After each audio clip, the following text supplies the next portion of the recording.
5's Mike Brookbank gives us a look at some of the changes that will be in place in manufacturing plants when employees return to work next month. While the spread of a virus brought life to a screeching halt, it's definitely a learning curve. Many manufacturers never missed a beat. Number one is their worker safety. Those essential companies that stayed open, We have an older workforce.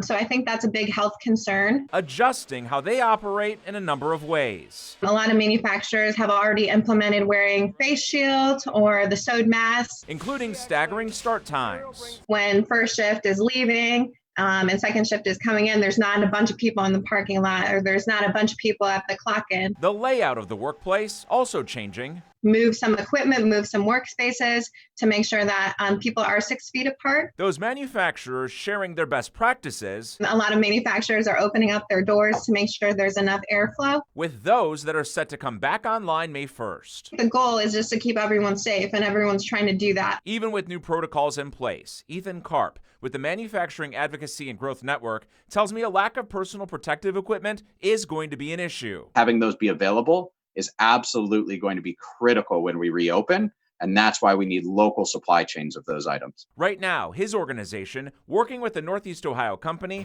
to try and fill a glove shortage.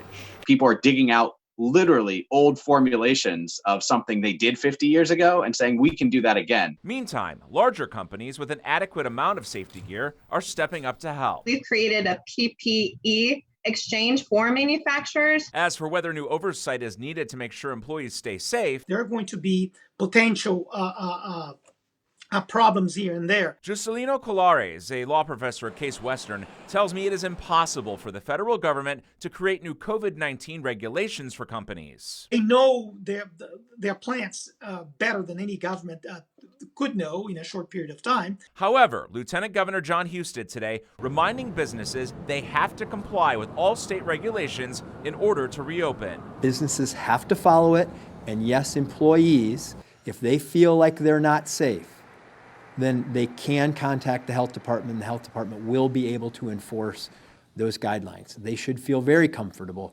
calling the health department and making sure that that happens. At the end of the day, Ethan Karp tells me it's in each company's best interest to keep their employees safe. So far, we have a lot of essential manufacturers already keeping open, and they're doing just fine.